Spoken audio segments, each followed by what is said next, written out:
നമസ്കാരം. ദർശന ടി വിയിലെ എല്ലാ മാന്യ പ്രേക്ഷകർക്കും സഫലമീ യാത്ര എന്ന ഈ പ്രോഗ്രാമിലേക്ക് ഒരിക്കൽ കൂടി സ്വാഗതം. ഞാനിന്ന് യുണൈറ്റഡ് അറബ് എമിറേറ്റ്സിൻ്റെ ഒരു എമിറേറ്റായ റാസൽ ഖൈമയിലാണ്. റാസൽ ഖൈമയിലെ അൽ ജസീറ എന്ന സ്ഥലത്ത് എലൈറ്റ് ഗ്രൂപ്പ് ഓഫ് കമ്പനീസ് എന്നൊരു സ്ഥാപനത്തിലാണ്. ആലപ്പുഴ ജില്ലയിലെ അമ്പലപ്പുഴ എന്ന സ്ഥലത്ത് നിന്നും ഏതാണ്ട് 14 വർഷങ്ങൾക്ക് മുമ്പ് പ്രവാസ ജീവിതം ആരംഭിച്ച ശ്രീ ആർ ഹരികുമാർ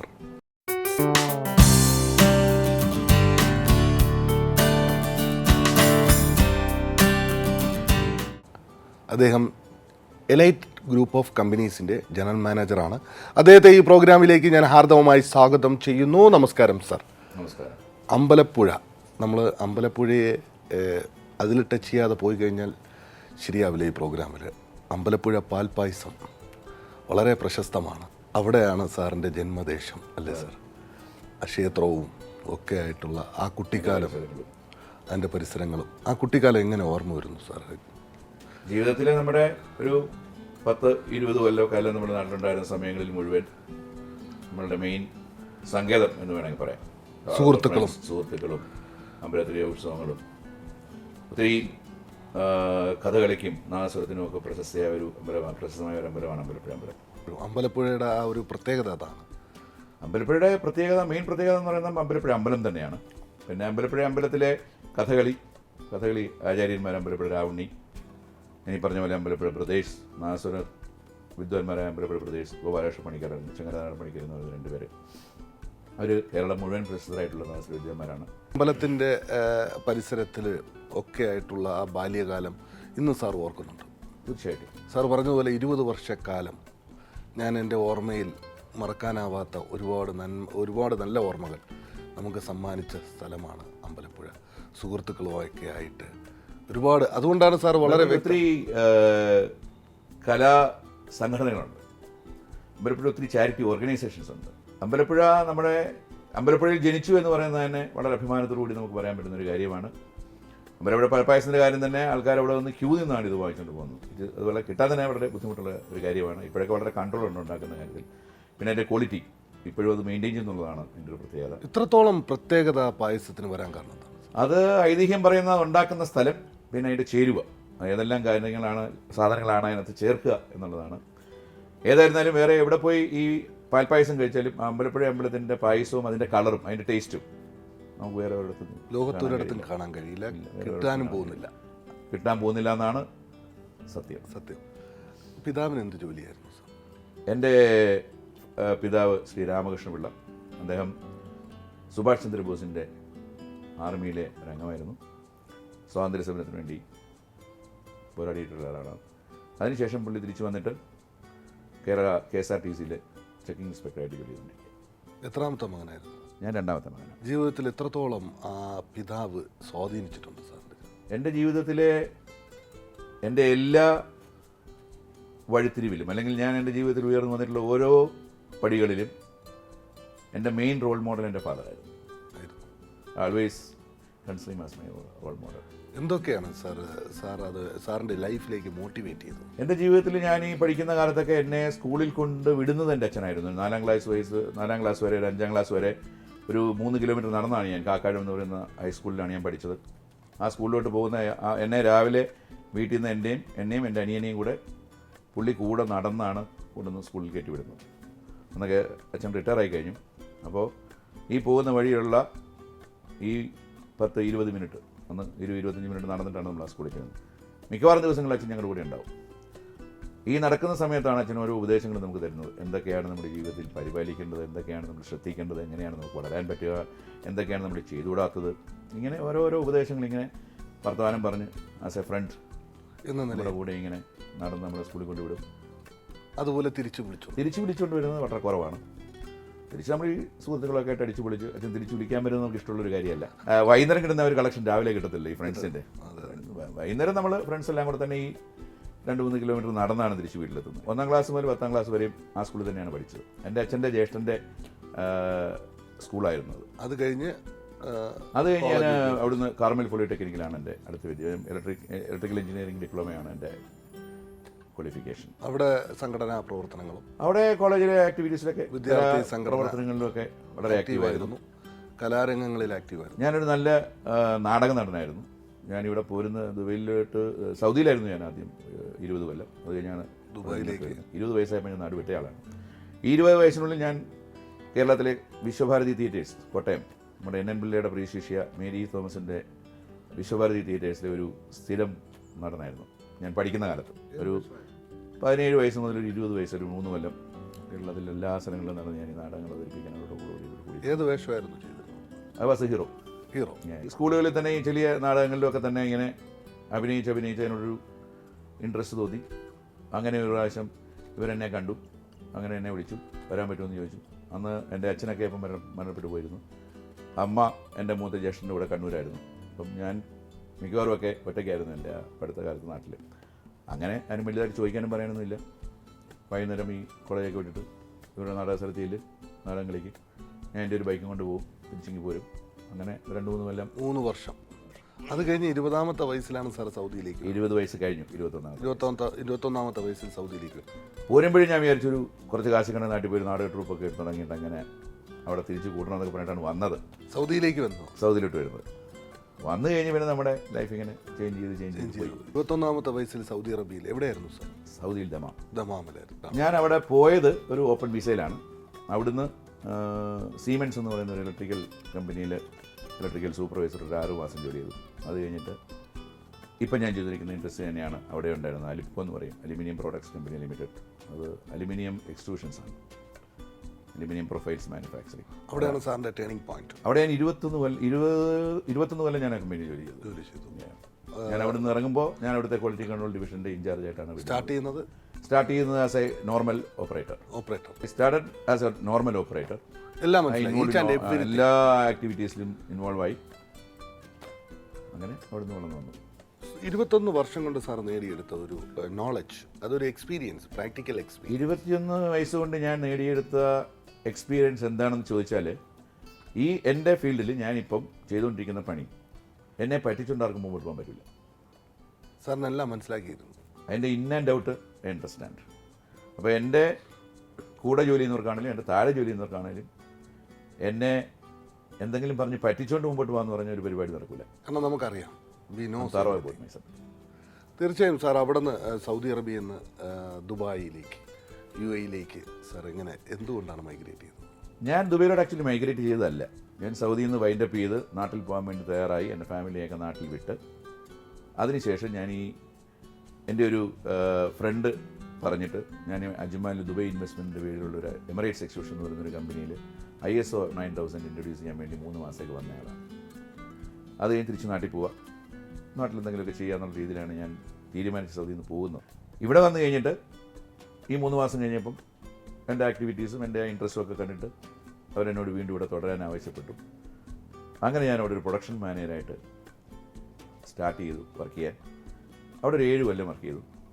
അത് കഴിഞ്ഞപ്പോൾ നോർമലി സംഭവിക്കുന്ന പോലെ നമ്മളൊരു ഒരു കമ്പനി ഡെവലപ്പ് ചെയ്ത് കഴിയുമ്പോൾ അതിന് അവകാശം പറയാൻ ഒത്തിരി ആൾക്കാർ വരും. 7 വർഷം കമ്പനി വർക്ക് ചെയ്തു. 7 വർഷം കമ്പനിയെ നല്ല രീതിയിൽ അത് ദുബൈ ഇൻവെസ്റ്റ്മെന്റ്സിൻ്റെ ആണ്. അത് കഴിഞ്ഞിട്ടാണ് സാറ് വീണ്ടും അത് കഴിഞ്ഞിട്ടാണ് ഞാൻ നേരിട്ട് അവിടെ നിന്ന് വിട്ടിട്ട് ഞാൻ ഈ അൽഹമാദ് കോൺട്രാക്ടിംഗ് കമ്പനിയുടെ ചെയർമാൻ മിസ്റ്റർ നഷദ് ഫർഹാൻ സഹാവന എന്ന് പറയുന്നൊരു വലിയ ബിസിനസ്മാൻ ഉണ്ട്.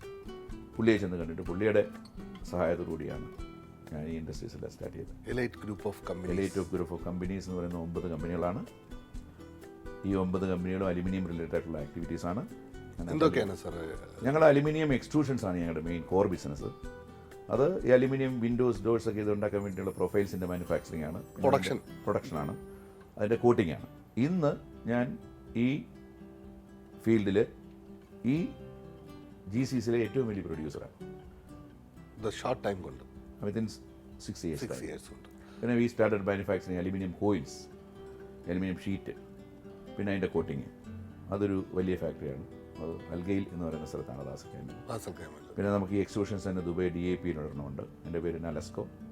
ഷാർജയിൽ ഒരെണ്ണമുണ്ട്, അതിൻ്റെ പേര് Al Hamad extrusions. We have a factory in Ajman, global pioneer, അത് അലുമിനിയം ഫാബ്രിക്കേഷൻ ഡിവിഷനാണ്. പിന്നെ EPDM എന്ന് പറയുന്ന ഒരു ഗ്യാസ്കറ്റ്സ് ഉണ്ട് അലുമിനിയത്തിൻ്റെ, അതിൻ്റെ മാനുഫാക്ചറിങ് ഫാക്ടറി അതും ദുബൈ DIP-യിലാണ്. യുണൈറ്റഡ് പൗഡർ കോട്ടിംഗ് ഒരു കമ്പനി ഹമരിയ ഫ്രീസോണിലുണ്ട്, അതിൻ്റെ വൈഫ് മാനേജ് ചെയ്യുന്നു. ഇന്ത്യയിൽ കോയമ്പത്തൂർ നമ്മൾ ഇതേ സെയിം ഇൻഡസ്ട്രി സ്റ്റാർട്ട് ചെയ്തു, ഇപ്പം 7ാമത്തെ മാസമായി. അങ്ങനെ ജോർദാനിലും സ്റ്റാർട്ടിങ് ആണ് plant. No my next step is in Algeria. അവിടെ നമ്മളൊരു പ്ലാന്റ് സെറ്റപ്പ് ചെയ്യാൻ വേണ്ടി ഓൾറെഡി റണ്ണിങ് ഒരു കമ്പനിയുടെ 50% പാർട്ണർഷിപ്പ് ടേക്ക് ഓവർ ചെയ്തിട്ട് അതും നമ്മുടെ കൺട്രോളിൽ കൊണ്ടുവരാനുള്ള ഒരു മെയിനായിട്ട് ഇതിൻ്റെ കസ്റ്റമേഴ്സ് ആരൊക്കെയാണ് സാർ? നമ്മൾ mainly India, Jordan, Lebanon, GCC, all the countries, Africa, like Yemen നല്ലൊരു മാർക്കറ്റ് ഞങ്ങൾക്കുള്ള സ്ഥലമാണ്, യൂറോപ്പ്, ഒരുമാതിരിപ്പെട്ട എല്ലാ കൺട്രികളും. അലുമിനിയത്തിന്റെ ഇതിനെ നമ്മൾ പവർ കോട്ട് ചെയ്യുന്നുണ്ടല്ലേ സർ? അലുമിനിയം എക്സ്ട്രൂഷനെ എല്ലാ സർഫസ് കോട്ടിങ്ങും നമുക്ക് ചെയ്യാം. എല്ലാ സർഫസ് കോട്ടിംഗ്, അനോഡൈസേഷൻ ഉണ്ട്, പൗഡർ കോട്ടിംഗ് ഉണ്ട്, വുഡ് കോട്ടിംഗ് ഉണ്ട്, അങ്ങനെ എല്ലാ ടൈപ്പ് കോട്ടിങ്ങും ചെയ്യുന്നുണ്ട്. ചെയ്യാൻ സാധിക്കും. കാരണം അപ്പോൾ അതിൽ ഒരിക്കലും അതിനൊരു ഗ്യാരണ്ടി ഉണ്ടാവില്ലേ സർ ലോങ് ടൈം? അതിന് പൗഡർ കോട്ടിംഗ് മെറ്റീരിയൽ ആണെങ്കിൽ മിനിമം 10 to 15 years ഗ്യാരണ്ടി ഉണ്ട്. അനോഡൈസിംഗ് ആണെങ്കിൽ മോർ ദാൻ 25 years ഗ്യാരണ്ടി ഉണ്ട്. ഇതിൻ്റെ റോ മെറ്റീരിയൽ എന്തൊക്കെയാണ്? ഇതിൻ്റെ റോ മെറ്റീരിയൽ സപ്ലർ ആണ് ദുബായ്. ദുബായ് വേൾഡിലെ വൺ ഓഫ് ദ ലാർജസ്റ്റ് സ്മെൽറ്ററാണ് ദുബായ് അലുമിനിയം കമ്പനി. അപ്പോൾ അതങ്ങനെ ഒരു ഷോർട്ടേജ് ഒന്നും ഉണ്ടാവാറില്ല? ഇല്ല, നമുക്കൊരു നല്ല അവൈലബിലിറ്റി ആണ്. ഒത്തിരി ആൾക്കാർക്ക് കിട്ടാറില്ല, പക്ഷെ നമ്മളെ സംബന്ധിച്ചിടത്തോളം നമ്മൾ ലോങ് ടൈം അവരോട് ഡീൽ ചെയ്യുന്നൊരു കമ്പനി എന്നുള്ള നിലയിൽ നമ്മളെ വളരെയധികം കൺസിഡർ ചെയ്യുന്നൊരു കമ്പനിയാണ് Dubai. Hindalco is one of the biggest group. പക്ഷേ ഓളിയം എക്സ്ട്രൂഷൻ വെച്ച് നോക്കുമ്പോൾ നമ്മൾ അവരെക്കാളൊക്കെ ഒത്തിരി ഹൈയിലാണ്. ഓളിയം പ്രൊഡ്യൂസറാണ് നമ്മൾ. ഞാനൊരു 5000 ടണ്ണോളം അലുമിനിയം എക്സ്ട്രൂഷൻസ് ഒരു മാസം പ്രൊഡ്യൂസ് ചെയ്യുന്നുണ്ട്. ഒരു 2600 ടണ്ണോളം ഷീറ്റ് കോയിൽസ് അതും പ്രൊഡ്യൂസ് ചെയ്യുന്നുണ്ട്. വളരെ ഒരു ഷോർട്ട് ടൈം കൊണ്ടാണ് സാർ ഇത്രത്തോളം, 6 കൊല്ലത്തെ ഒരു 6 കൊല്ലം കൊണ്ട് സാർ അച്ചീവ് ചെയ്തത് ഒരുപാട് കാര്യങ്ങളാണ്.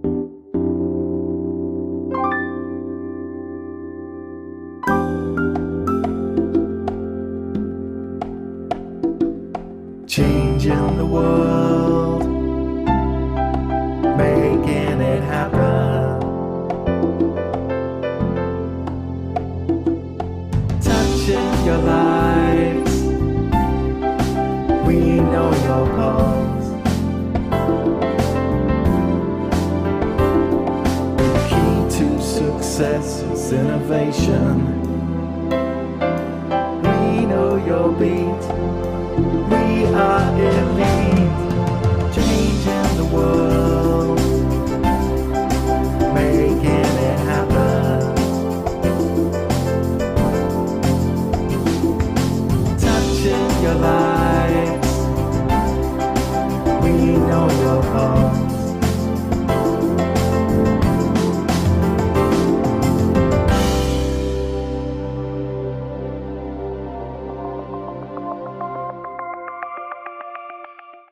കോസ്റ്റ് നമുക്ക് കൺട്രോൾ ചെയ്യാൻ പറ്റുന്നതുകൊണ്ടും നമ്മൾ ഓളിയം പ്രൊഡ്യൂസർ ആയതുകൊണ്ടുമാണ് നമുക്ക് മാർക്കറ്റിൽ മറ്റുള്ളവരെ ഈസി ആയിട്ട് കോമ്പീറ്റ് ചെയ്യാൻ പറ്റുന്നത്. ഇന്ന് ഏറ്റവും നമ്പർ 1 പ്രൊഡ്യൂസറായിട്ട് മാറുവാൻ സാധിച്ചു ക്വാളിറ്റി കാര്യത്തിൽ. We give first preference four quality. There we don't look at the cost. Even if I make loss, I don't care, but I maintain quality. Because I developed my career from the quality control department. അതുകൊണ്ട് തന്നെ എനിക്ക് ഏറ്റവും പ്രധാനപ്പെട്ടത് ക്വാളിറ്റിയാണ്. ക്വാളിറ്റിയിൽ നമ്മൾ യാതൊരു കോംപ്രമൈസും ഇല്ല. ഇനി അഥവാ ക്വാളിറ്റി ഉണ്ടെങ്കിൽ തന്നെ ഏറ്റവും കൂടുതൽ നമ്മളുടെ പ്രോഡക്റ്റിനെ കുറിച്ച് കംപ്ലയിൻറ്റ് ചെയ്യുന്നവരാണ് നമ്മുടെ സുഹൃത്തുക്കൾ, മോർ ദാൻ നമ്മളെ അപ്രീഷിയേറ്റ് ചെയ്യുന്നവരെക്കാൾ. അതാണ് സാർ വിചാരിക്കുന്നത്. Yes.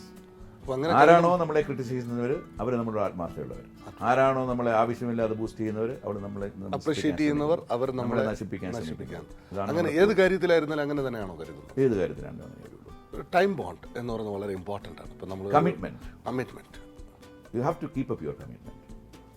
You can change your commitment with their permission, but you cannot change your commitment with your interest. നിങ്ങളുടെ ഇൻട്രസ്റ്റ് നിങ്ങൾ കമ്മിറ്റ്മെൻറ്റ് ചേഞ്ച് ചെയ്യുന്നത് നിങ്ങളുടെ സംതൃപ്തിക്ക് വേണ്ടിയോ അല്ലെങ്കിൽ നിങ്ങളുടെ വീക്ക്നെസ് കവർ ചെയ്യാനോ. പക്ഷേ ഒരു കസ്റ്റമറോട് കമ്മിറ്റ് ചെയ്തിട്ടുണ്ടെങ്കിൽ മാറിപ്പോകാം കമ്മിറ്റ്മെൻറ്റ്സ്, ബട്ട് അവരെ കൺവിൻസ് ചെയ്യണം എന്തുകൊണ്ടാണ് നമ്മുടെ കമ്മിറ്റ്മെൻറ്റ് മാറിപ്പോകുന്നത്, അതുകൊണ്ട് അവർക്ക് എന്തെങ്കിലും ലോസ് ഉണ്ടെന്ന് നമ്മൾ കോമ്പൻസേറ്റ് ചെയ്യണം. എന്നാൽ മാത്രമേ നമ്മൾ കസ്റ്റമറോട് നിൽക്കും, കസ്റ്റമർ നമ്മുടെ കൂടെ നിൽക്കും. ടോട്ടൽ ഒരു ബിസിനസ് സെഗ്മെൻറ്റിലേക്ക് വരുമ്പോൾ ന്യൂ എൻ്റർപ്രണേഴ്സിൽ നിന്ന് നമ്മൾ അവർ പെട്ടെന്ന് ഒരുപാട് എക്സ്പെക്റ്റേഷൻസ് ആണ് അവർക്ക്. അവർ എത്രയും പെട്ടെന്ന് ലാഭം ഉണ്ടാക്കാൻ ശ്രമിക്കുന്ന ആൾക്ക് ചിന്തയാണ്. ഇന്ന് കാശ് ഇൻവെസ്റ്റ് ചെയ്താൽ നാളെ ലാഭം കിട്ടണം. അതൊരിക്കലും ബിസിനസ്സിൽ കിട്ടില്ല. ട്രേഡിങ്ങിൽ കിട്ടും, മാനുഫാക്ചറിങ്ങിൽ കിട്ടില്ല. മാനുഫാക്ചറിങ്ങിൽ you have to wait a long time. എന്താണെന്ന് വെച്ചാൽ നമ്മൾ ഈ ഉണ്ടാക്കുന്ന പ്രോഡക്റ്റ് മാർക്കറ്റിൽ കൊണ്ടുപോയി അത് ആൾക്കാർക്ക് വാങ്ങിക്കാൻ പറ്റുന്ന സാധനമാക്കി എടുക്കാൻ സമയമെടുക്കും. അത്രയും സമയം നിങ്ങൾ പൈസ പമ്പ് ചെയ്തുകൊണ്ടിരിക്കണം, അവിടെ നിന്ന് പുൾ ഔട്ട് ചെയ്യാൻ പറ്റില്ല. ഇപ്പോൾ മാനുഫാക്ചറിങ് പോകുന്ന ഏത് ഇൻഡസ്ട്രീസിലാണെങ്കിലും ശരി, മാനുഫാക്ചറിങ് പോകുമ്പോൾ ശ്രദ്ധിക്കേണ്ട ഒരു കാര്യം, it will take some time to get the return. ഇന്ന് ഇൻവെസ്റ്റ് ചെയ്ത് നാളെ കാശ് വേണമെന്ന് പറഞ്ഞാൽ കിട്ടുന്ന ഒരു കാര്യമല്ല മാനുഫാക്ചറിങ് ഒരു ഫൈൻ ട്യൂണിങ് പീരീഡ് ഉണ്ട്, അത് തന്നെ മോർ ദാൻ എ ഇയർ. പിന്നെ ഒരു എസ്റ്റാബ്ലിഷ്മെൻറ്റ് ടൈമുണ്ട്, നമ്മുടെ ഈ പ്രോഡക്റ്റ് മാർക്കറ്റിൽ എസ്റ്റാബ്ലിഷ് എടുക്കുന്ന സമയം. ഈ സമയം ചെയ്യുമ്പോൾ തന്നെ നമ്മൾ ആൾക്കാരെ പ്രോപ്പറായിട്ട് കൺവിൻസ് ചെയ്ത് ഈ പീരീഡിനുള്ളിൽ നമ്മൾ കമ്മിറ്റ്മെൻ്റ് ഉള്ള ആളാണെന്ന് അവരെ മനസ്സിലാക്കണം. പ്രോഡക്റ്റ് ക്വാളിറ്റി എന്താണെന്ന് മനസ്സിലാക്കണം. ഞാൻ ഒരിക്കലും പ്രൈസ് കോംപ്രമൈസ് ചെയ്യുന്ന ഒരാളല്ല. മാർക്കറ്റിൽ ഞാൻ ഒരിക്കലും ഒരു കസ്റ്റമർ അടുത്ത് പോയി ഓർഡർ ബെഗ് ചെയ്യുന്ന ഒരാളല്ല. എനിക്ക് ഒത്തിരി സെയിൽസ്മാൻമാർ മാർക്കറ്റിലില്ല. I don't believe on the theory. നിങ്ങൾ നല്ല റെസ്റ്റോറൻറ്റ് ഉണ്ടാക്കിയിട്ടിട്ട് പാർക്കിംഗ് ഇല്ലാന്ന് വെച്ചാൽ ആൾക്കാർ വരായിരിക്കുമോ? വരും. നല്ല ഫുഡാണെങ്കിൽ വരും. അവരെവിടെയെങ്കിലും കൊണ്ട് പാർക്ക് ചെയ്തിട്ട് നടന്നാണെങ്കിലും വരും. ഒരു ഇനിഷ്യൽ സ്റ്റേജിൽ തീർച്ചയായും ഒരു ബിസിനസ്സിൻ്റെ ഒരു ബാലാരിഷ്ടത സാറും ഫേസ് ചെയ്തിരുന്നു.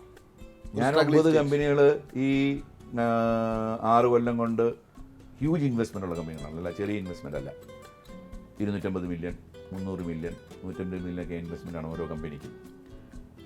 ഇതിൻ്റെ ബാലാരിഷ്ട എന്ന് പറയുന്നത് വളരെ ക്രൂഷ്യലാണ്, വളരെ സീരിയസ് ആയിട്ടുള്ള ഇഷ്യൂ ആണ്. പക്ഷേ അതൊക്കെ നടന്നോളും, അതിനാണ് ദൈവം. You do your activity with full sincerity, God will be with you always. എത്രത്തോളമാണ് സാർ ആ വിശ്വാസം? 100%. ആ വിശ്വാസമാണ് നമ്മളെ നന്മയിലേക്ക് കൊണ്ടുപോകുന്നത്. ആ വിശ്വാസം മാത്രം പോരാ, you have to work hard. നിങ്ങളെ ദൈവം നന്നായിക്കൊള്ളും എന്ന് പറഞ്ഞു കഴിഞ്ഞാൽ ദൈവം നന്നാക്കാൻ പറ്റില്ല. നിങ്ങളെന്തെങ്കിലും ചെയ്താലേ ദൈവത്തിന് നിങ്ങൾക്ക് നന്നാക്കാൻ പറ്റുള്ളൂ. തീർച്ചയായും അതെൻ്റെ വിധിയാണ് എന്ന് പറഞ്ഞു കഴിഞ്ഞാൽ നിങ്ങളുണ്ടാക്കുന്ന വിധിയാണ്, ദൈവം ഉണ്ടാക്കിയ വിധിയല്ല. ദൈവം തലച്ചോറ് എല്ലാവർക്കും ഒരുപോലെ കൊടുത്തിരിക്കണം. അതിനെ ഏത് രീതി യൂസ് ചെയ്യുന്നു അതിനനുസരിച്ചിരിക്കും നിങ്ങളുടെ വിധി. ഈ ബിസിനസ്സിൽ ഏറ്റവും പ്രധാനപ്പെട്ട ഒരു ക്രെഡിബിലിറ്റി, അത് നേരത്തെ സാറ് പറഞ്ഞ കസ്റ്റമേഴ്സും സപ്ലയറും തമ്മിലുള്ള ഒരു വിശ്വാസം. I respect my supplier more than my customer.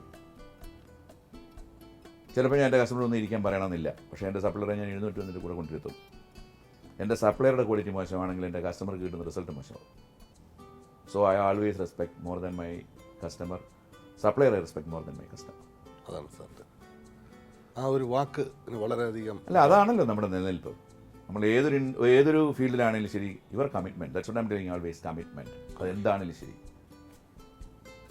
അത് വളരെ ഇമ്പോർട്ടൻ്റ്. കമ്മിറ്റ്മെൻറ്റ് ഇല്ലാത്തവരാരും ഒരിടത്തും സക്സസ് ആവാൻ സാധിച്ചിട്ടില്ല. ഉണ്ടായിട്ടുണ്ടാവാം, ക്ഷണികം. 3 വർഷം ഒരു ഡ്രാമ ആർട്ടിസ്റ്റ് ആയിരുന്നു, അന്നും സാറിന് കമ്മിറ്റ്മെൻറ്റ് ഉണ്ടായിരുന്നു. Of course. ഞാൻ നാടകം കളിക്കാൻ പോകുമ്പോൾ സ്റ്റേജ് കെട്ടാൻ കയറും, മുള വലിച്ച് കെട്ടാൻ കയറും, കട്ടൻ കെട്ടാൻ കയറും, കട്ടൻ പിടിക്കാൻ നിൽക്കും, മേക്കപ്പ് ചെയ്യാൻ അസിസ്റ്റ് ചെയ്യും. അതുപോലെ എൻ്റെ ഇൻഡസ്ട്രിയിൽ ഞാൻ ജോലി ചെയ്യുന്ന കാലത്തൊക്കെ ഞാൻ എൻ്റെ കമ്പനികളിലെ എല്ലാ ഡിപ്പാർട്ട്മെൻറ്റുകളിലും പോയി, ഈവൻ മെയിൻ്റനൻസ് ഒക്കെ ബ്രേക്ക് ഡൗൺ മെയിൻ്റനൻസ് നടക്കുന്ന സമയത്ത് സാധാരണ ആൾക്കാർ പോയി റെസ്റ്റ് എടുക്കും. നമ്മൾ ആ മെയിൻ്റനൻസുകാരുടെ കൂടെ നിന്ന് അവരെന്താ ചെയ്യുന്നത് പഠിക്കും.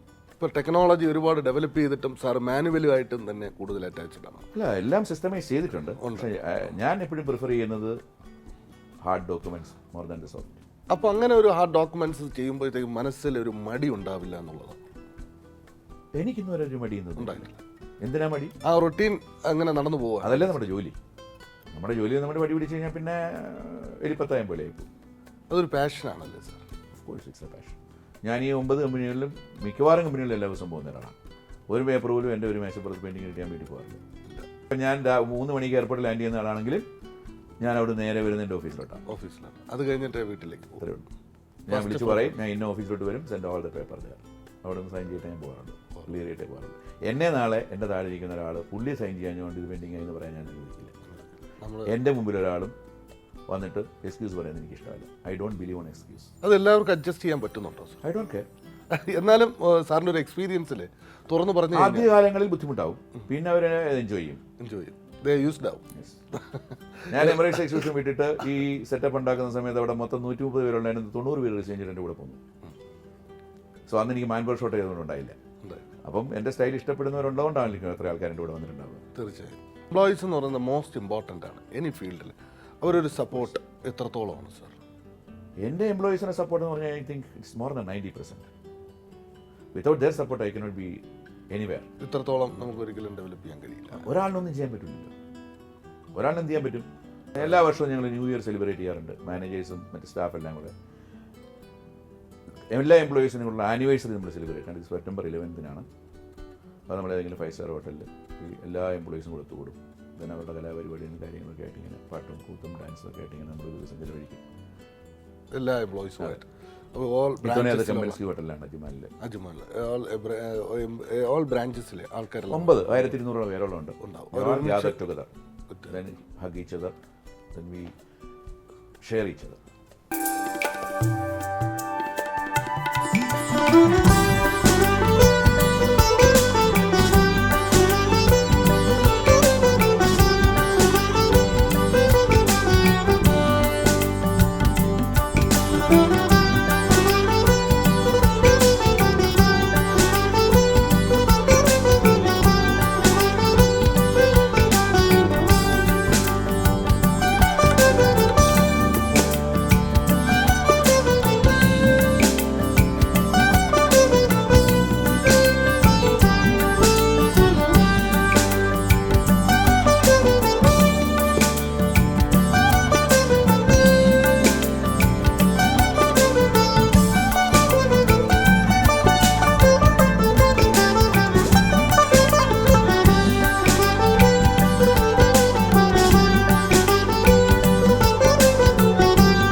അതുവഴി നമുക്ക് ഒരുപാട് നല്ല കാര്യങ്ങൾ അതുവഴി അത് ഞാൻ ഉദ്ദേശിക്കുന്നതെന്ന് പറഞ്ഞാൽ ഈ താഴെയുള്ള ലെവലിലുള്ള എംപ്ലോയിയിൽ ഒത്തിരി ആൾക്കാർ ഒരു 5-star ഹോട്ടൽ കാണാത്തവരുണ്ട്.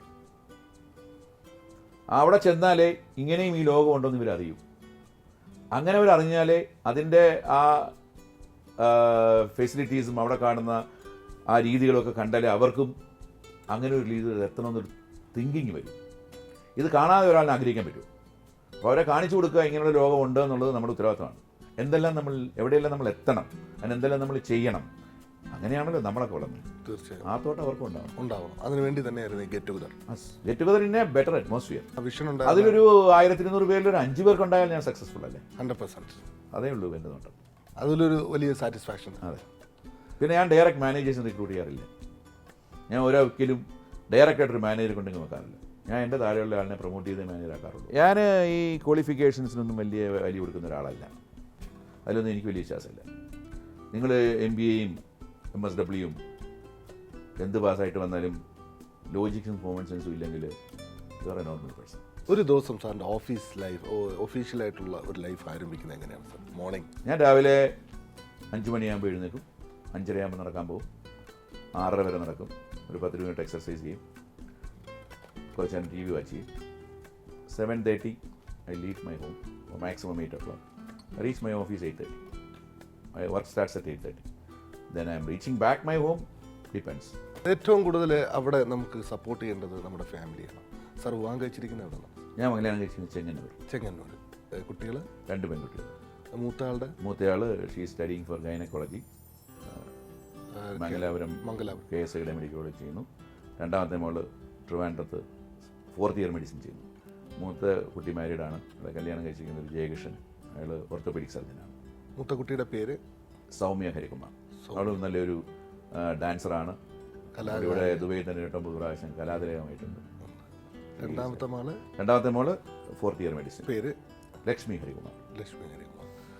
മിസ്സസിന്റെ പേര് കലാഹരികുമാർ. ഹമറിയ ഫ്രീ സോണിൽ ഹാൻഡിൽ ചെയ്യുന്നത് അത് വൈഫാണ് ഇപ്പോൾ ഹാൻഡിൽ ചെയ്യുന്നത്.